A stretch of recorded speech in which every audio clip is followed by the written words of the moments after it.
Afternoon, folks. Most folk don't want to heal. It's quite a bold statement, really, but let me just give you my story. And I want to bring in this term today called secondary gain. It's a medical term, but we're going to apply it to the alternative healing field. And it explores the hidden benefits derived from keeping a problem. Actually keeping an emotional or a physical problem. There are benefits that some people do have to maintaining those things and not wanting to heal and not wanting to branch out and find out what the source of their problem may be. But I've been involved in healing pretty much full time now over the last 9 years. I've had a number of kinds of awakenings, whatever people want to think about that, that have transformed me really, but have improved my health and have taken me on a different path than most ordinary people. And I've developed this skill set, this multidimensional skill set, which is unbelievably powerful, brings a great deal of joy and power into my life. And I've had a bit of frustration over the years, the fact that I've not been able to share it more, or people haven't wanted to engage in it who've been around me. But I've come to terms with that now, because you've got to let people be and whatnot. But when you start to delve into the real reasons why they may boo-hoo alternative healing, or they may not engage in it out because ultimately they're scared to death, really.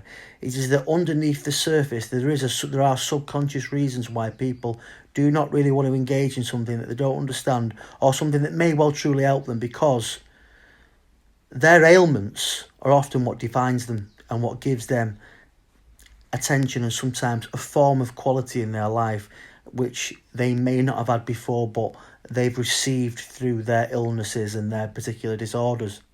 This is going to sound pretty brutal, to be honest with you, because it's placing responsibility straight back on the person's toes.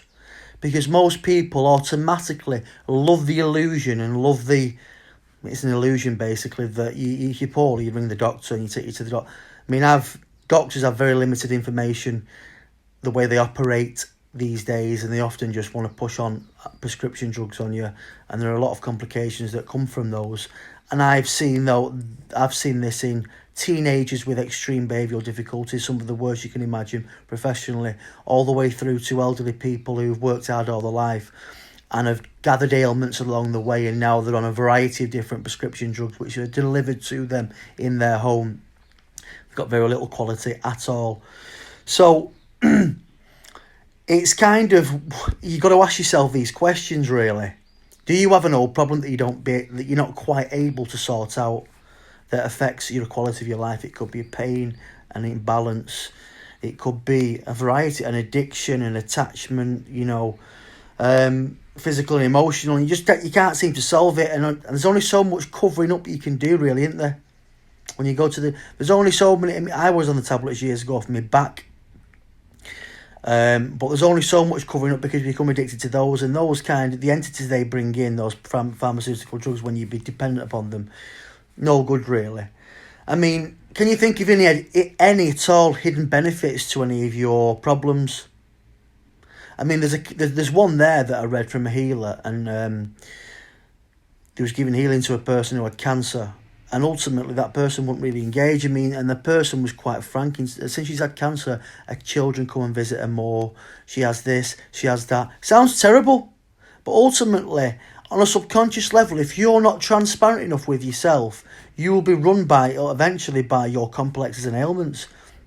I mean, it could be one of those. For the woman, right, if I have a Reiki or I start sorting it all out now, and I start doing a bit of meditation, yoga, I could get rid of my headaches. But if I get rid of my headaches, it means that I've got a fucking shag the husband.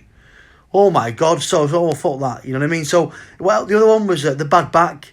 Well, if John hadn't worked for 10 years, got a bad back, if he was to go and see Ant now, he could sort me back out with that bad back, what you've had. I mean, there's a guy up the road, 18 years, took me 5 minutes in his house. If I sort that out now, and fuck me, well, I might have to go back to work. So yeah, I mean, ultimately, the subconscious mind does drive people. The media know about it, and it's how they drive people. But ultimately, secondary gain, you've got to ask yourself these questions. Are there any secondary gains? I mean, I've worked with people, and I've done some extremely powerful things with people, younger people and whatnot. Sounds a bit dodgy that, doesn't it? But Reiki and meditation and whatnot, and all kinds of mad stuff, and they've been souped up by it and gone on another level.